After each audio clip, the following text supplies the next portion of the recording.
Investment in securities market are subjected to market risk. Read all related documents carefully before investing. The securities quoted are for illustration only and are not recommendatory. Registration granted by SEBI. Membership of a SEBI recognized supervisory body, if any, and certification from NISM is no way guarantee performance of the intermediary or provide any assurance of returns to investors. Hello friends, आज हम moving average का जो कि सबसे underrated indicator है उसका हम जादू देखने वाले हैं।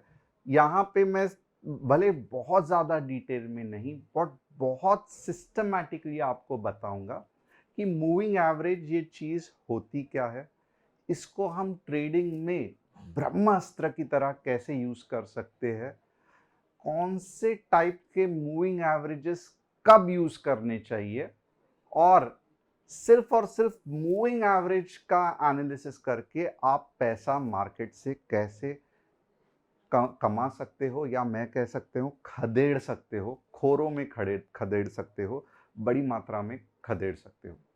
अब जो पहले बार ये चैनल को देख रहे हैं, नहीं जानते हैं, मेरा नाम तुषार गोने है। हर शाम मैं आता हूँ निफ्टी बैंक निफ्टी का एनालिसिस करने के लिए। इसके लिए बहुत इंपॉर्टेंट है कि आप चैनल को सब्सक्राइब, बेल बटन को हिट और डिस्क्रिप्शन में जो व्हाट्सएप कम्युनिटी की लिंक है उसे क्लिक करके आप हमारे फैमिली का हिस्सा बन सकते हो। व्हाट्सएप कम्युनिटी क्यों ज्वाइन करना है? क्योंकि हर शाम को जो मैं लेवल्स बताता हूँ, अगर समझो वो मॉर्निंग को ही अचीव हो गए और दिन भर में क्या आपको कॉल साइड में रहना है या पुट साइड में रहना है ये नहीं समझ में आ रहा है, तो आपको यही गाइडेंस व्हाट्सएप कम्युनिटी में मिल जाएगा।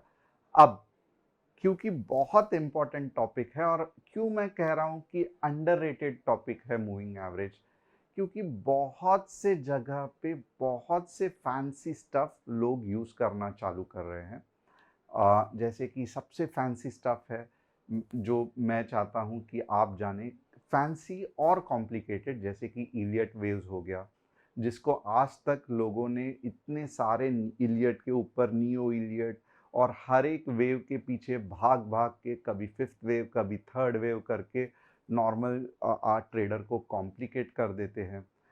सिग्नल्स बराबर से मिलते नहीं हैं, स्टॉप लॉस कहाँ पे रखना है, टारगेट कहाँ पे रखना है, कुछ समझ में नहीं आता है। फिर भी लोग इलियट वेव्स के पीछे भागते हैं। गैन चार्ट बोलते हैं बहुत ज़्यादा एक्यूरेट है, बट उसको कैसे यूज़ करना है, गैन फैंस को कैसे यूज़ करना है, गैन फिबोनासीज को, गैन नंबर को कैसे यूज़ करना है, आज तक कोई कॉन्क्रीटली आपको गैन चार्ट का एक्सपर्ट नहीं देखा रहेगा, क्योंकि वो टॉपिक इतना कॉम्प्लिकेटेड है। और कोई भी चीज़ जो ज़्यादा कॉम्प्लिकेटेड होती है वो ज़्यादा दिन तक नहीं चलती है। आप जितनी सिंपल चीज़ सीखेंगे, बट जितनी सिंपल चीज़ डीप में या एकदम परफेक्ट सीखेंगे, उसका रिजल्ट हमेशा आपको अच्छा मिलेगा कंपेयर टू कोई ऐसी कंसेप्ट जैसे कि इलियट वेव्स या गैन चार्ट्स या इचिमुको चार्ट्स, जिसको आप बहुत ही कॉम्प्लेक्स टॉपिक को सीख रहे हो but end of the day कुछ समझ में नहीं आ रहा। तो आइए देखते हैं वन बाय वन कि मूविंग एवरेजेस चीज़ होती क्या है। सबसे पहले आप देखोगे तो ये मूविंग एवरेजेस बनता कैसे है। फॉर एग्जांपल यहां पे आप देखोगे ये रेड कैंडल है, ये ग्रीन कैंडल है, ये दोजी है, ये वापस ग्रीन कैंडल है, ये वापस दोजी है। अब जब मैं 5 डेज, और ये डेली कैंडल्स है, जब मैं 5 डेज मूविंग एवरेज की लाइन बनाना चाहता हूं तो सॉफ्टवेयर क्या करता है, क्योंकि आप खुद से तो मूविंग एवरेज ड्रॉ नहीं करते हो, आप यहाँ पे सॉफ्टवेयर पे मूविंग एवरेज लगा दोगे। तो आप क्या करते हो या सॉफ्टवेयर क्या करता है कि 5 डेज मूविंग एवरेज सिर्फ 5 डेज नहीं रहता है, आपको डिफाइन करना पड़ता है कि ये जो मूविंग एवरेज है, या ये आप ओपन का पकड़ रहे हैं, लो का पकड़ रहे हैं, हाई का पकड़ रहे हैं, ये कैंडल के कौन से पार्ट का आप मूविंग एवरेज करना चाहते हैं। तो नॉर्मली हम क्लोज का पकड़ते हैं। अब कैंडल क्या कर, सॉफ्टवेयर क्या करता है, फॉर एग्जांपल ये वाला क्लोज, ये वाला क्लोज, ये वाला क्लोज, ये वाला क्लोज, ये वाला क्लोज, इसके नंबर्स आइडेंटिफाई करता है। फॉर एग्जांपल एक का हो गया 8, एक का हो गया 12, एक का हो गया 10, एक का हो गया 14 और एक का हो गया 10। अब ये जो क्लोज के नंबर्स मिले हैं उसके एडिशन के बाद डिवाइडेड बाय फाई होता है क्योंकि ये 5 कैंडल का एवरेज दिखा रहा है, राइट। और फिर बन जाती है एक लाइन या एक पॉइंट स्टार्ट में। अब आगे जाके क्या होता है, जैसे जैसे नई कैंडल्स बनती है, फॉर एग्जाम्पल यहां पे नई कैंडल बनी, यहां पे नई कैंडल बनी, तो ये जो वैल्यूज है ये यहां पे ऐड हो जाते हैं और यहां से ये वैल्यू हट जाते हैं। जो पिछले वाले कैंडल्स के वैल्यू थे ये हट गए, नए वाले कैंडल्स के जो वैल्यू थे ये ऐड हो गए। इससे क्या होता है, आपको नए नए पॉइंट्स मिलते हैं, जैसे कि पहला ये पॉइंट हो गया, दूसरा ये पॉइंट हो गया, तीसरा ये पॉइंट हो गया, और इसी तरीके से मूविंग एवरेज की लाइन बन जाती है। इतना आपको समझ में आया रहेगा।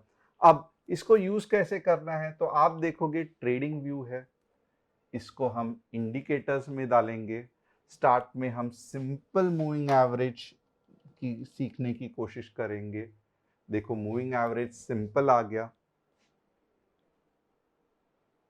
अब ये जो सिंपल मूविंग एवरेज है ये आप देखोगे यहां पे है सिंपल मूविंग एवरेज। अब आप जो टाइम फ्रेम यहां पे रखोगे वही टाइम फ्रेम का सिंपल मूविंग एवरेज बन जाएगा। अब इधर इतने में ही नहीं खत्म होता है, पहले मैं आपको सिखाता हूं कि ये मूविंग एवरेज जो है ये कैसे है, राइट। अब ये जो लाइन बनी है ये कौन से मूविंग एवरेज की बनी है, ये 9 कैंडल की बनी है, ओके।